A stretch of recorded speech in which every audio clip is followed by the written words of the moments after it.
What's going on, guys? Welcome back to the channel, and it has been a hot minute since I've uploaded, I know, but we're back with the SuperCoach content, and just been lazy and just, yeah, I haven't been uploading, and I'm sorry, but I'm back. I'm going to be posting quite a bit now, and I'm right back into the SuperCoach season. So season rank 3,800, not great, had a few down weeks, and 4 total trades left after the trades this week, which isn't good at all. But it is what it is. Let's get into the team. So actually, we'll talk about the history real quick. So if we go to trade history just here, you guys can't see that. Let me move the camera just a bit. Okay, so we got the trade history here. So we traded Witherden out, Macomb Roses for Owens, Ware and Sinclair. Did Bruce to Darcy last week, and Hamilton to Butler, and then did Martin and Dacos to Mitchell and Brayshaw. So Mitchell and Brayshaw were initial buy cover. Look, Brayshaw's worked really well, Mitchell not so much, but we will get rid of Mitchell this weekend. And I'm like, people might say, yeah, he's going to come good, but you know what? I'm not really going to wait for him, honestly. Like, I think he's as fake a primo as could be, if I'm being honest with you. But let's get into the team. So Jack Sinclair, I think he's a lock for top 3 defenders. Perfect role. Probably will never get tagged either. So I think if they're going to tag anyone, it's going to be Crouch or Steele. Sinclair should be able to roam free about every week, which I love. And he's just got a much better role than Witherden, which, yeah, it was kind of a no-brainer trade. A little bit sideways, but, yeah. George Hewitt, 97, so first game under the ton for the year. Still really happy with him, and not even remotely annoyed about that score, if I'm being honest with you guys. Jack Crisp, 119, really good game from him. Probably should have won the Anzac, not Anzac, the medal, whatever the medal they had for the MND game. But yeah, I thought he was really good. Doherty, 139, so starting to repay us owners, which is good. He had a couple of crappy games there, which was frustrating, but always held the faith with Doherty, and I think he should have a pretty good run home with scores. Jaden Short, 102, pretty stock standard game from him. And Jacob Ware, 66, which I'm happy with. And what's his break even? Minus 27, so still got a bit of money to make, which is handy. So captain on Oliver this week, which was really good, 141. I think he's probably going to be M1 to finish, just because Neil's getting tagged so much. I think Oliver probably gets M1, but absolute lock every year. Disrespectful that I didn't start with him this year, and a lot of us didn't. To think Steele was better than him is just a complete joke. Oliver's probably the best mid in the game, if I'm being honest. So good inside and outside. I think he averages 125 plus comfortably for the rest of the year. We thought without a tag. Neil, 123, pretty good score from him. I would have taken it if I've iced him, but yeah. You know, Neil's a lock. We don't have to say much about him. So Andrew Brayshaw's one that I brought in, and I'm really happy with. I thought he actually was underscored this game and underscored last game, if I'm being honest. He's just so good. It does get a lot of cheapies, and I think Champion Data sort of know that, if that makes sense. Like, it seems like Champion Data work out when he's getting those cheap touches and just don't give him points for it. Which is frustrating, because I feel like players like Jack McRae, they get rewarded for it, but then like when it comes to Brayshaw, for some reason he doesn't get anything for it. But a little bit strange, but whatever. Patrick Cripps, 126. Nice to see him bounce back after a few poor scores. I think he's still a top 6 mid. You take out that 30 game, but I think he's still averaging about 118, 119. So, yeah, still a jet Cripper. Hopefully he can win the Brownlow. I know his form has sort of slumped a little bit, but hopefully a few big games to come. So Christian Petrarca is one that has really annoyed me, like really, really annoyed me. And unfortunately, I think the position I'm in, I probably don't trade him, even in the final team, as much as I want to. But the trades I'm making this week are pretty big moves, and I'll show you guys in a sec. But yeah, for now I think Petrarca has to stay. Tom Mitchell, you are gone. You're playing well, but you're turning the ball over so much, like just so many clangers. It just feels like every time he kicks the ball, it feels like it's going directly to the opposition, and it just kills his score. He racks the ball up, but just does nothing with it. Plenty of handballs, and just, yeah, I think he's just a fake primo, to be honest. Carroll didn't play. Owens got knocked out, so he won't play this week, which is really annoying. I mean, hopefully he gets back in the side, just cover. But yeah, he was supposed to be the buy cover for the next 2 weeks. But yeah, obviously concussion, pretty stiff with that. Jared Witts, No, he didn't play. And Sean Darcy, well, he's been really frustrating. Traded him in last week. He pumped out a 50, or was it? Was it a 50? Something shit. Yeah, 51. Or 59. Not sure what's up with him. Really not sure. Anyway, I'm stuck with him now. Hayes didn't play, so Hayes will go this week. Brody, 82. Don't be worried about Brody. I saw some tweet from Fantasy Freako saying how his centre bouncer tendencies were still like 100%, so 5 doesn't affect him at all, it seems, or at least for now he doesn't. And Brody just had a down game. It is what it is. Parker didn't play. Cogs was absolutely incredible, like 174. My goodness.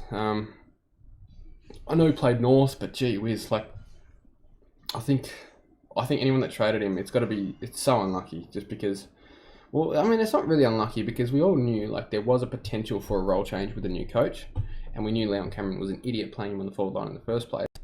But yeah, if you traded him, you've got to be kicking yourself right now. It's got to be the most frustrating thing ever, because he probably might have to get him back in.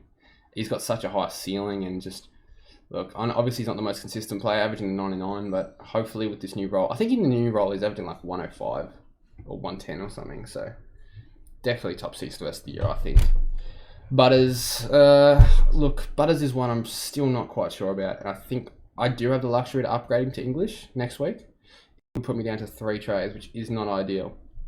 But look, if he gives me one more crap score, I think that's pretty much the last straw with him. I've held him this long, but I think English, you know, there's probably 30 points average between Butters and English, so it's probably the most logical decision. And even though it does give me 3 trades, it is what it is. I think it has to be done. Butler scored 40, whatever. So let's have a look, before we talk about our trades, we'll look at who's most traded in. So everyone's trading Hayes, McReilly, Petrarca. I mean, look, we get rid of him if I didn't have Tom Mitchell.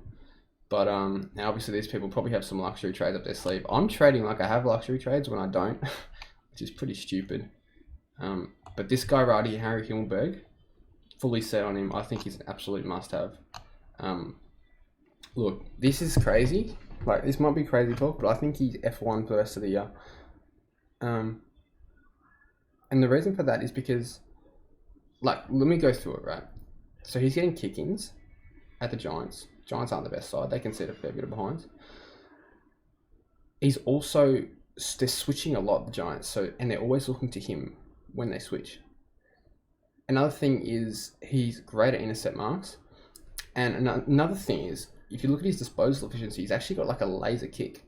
He doesn't miss targets. So he's literally like Sicily, but has a slightly better role kicking wise.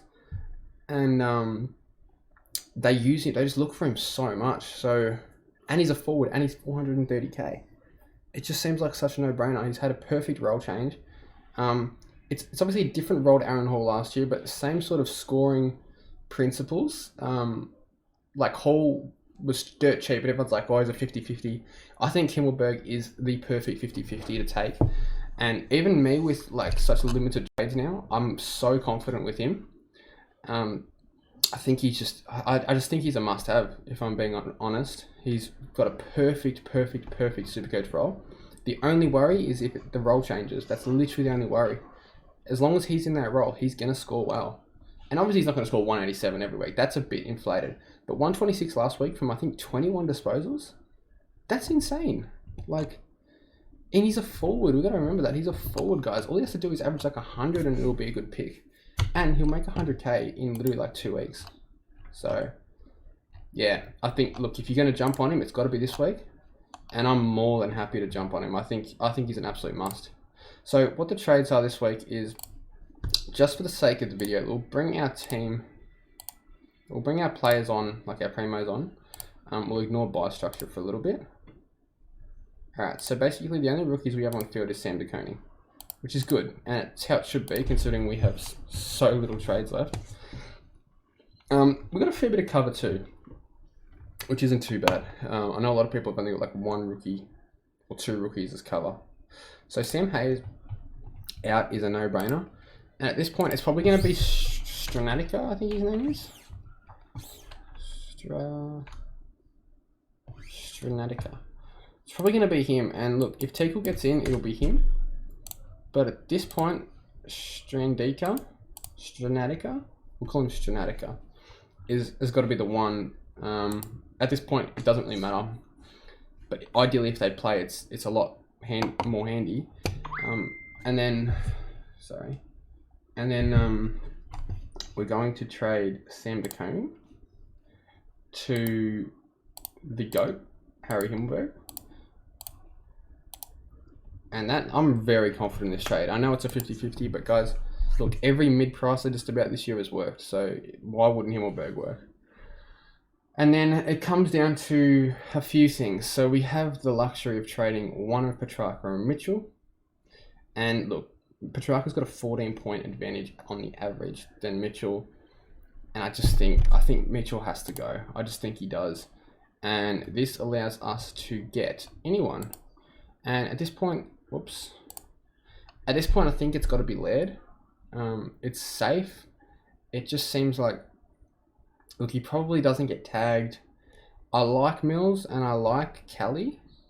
I think Kelly obviously has the big injury risk. Not durable at all. Same with Mills. Durability is the issue. And his role is a little bit of an issue because they do like to play in backline. Sometimes they use him as a tagger. It just seems like Laird is the no-brainer pick. And they will be our trades for this week. So I'm very confident in those trades, and I know obviously 4 trades left. It's cutting it pretty fine. But like the team just looks really good that way, and you know what, we could literally go Butters straight up to English next week, regardless of how well English plays. So that will probably be the move I'd do. But that being said, I'm not really. Look, Butters has got a big ceiling, and you know, if he does find some good form, we've been saying this all year though, but if he does find some good form, he could go massive. But then again, like, who do I get rid of for English then? Is it Sean Darcy? Who knows at this point? But if Butters comes good, I would probably prefer to trade Petrarca to a Mills or Petrarca to a Josh Kelly. But at this point, we have to hold Petrarca and just hope he comes good.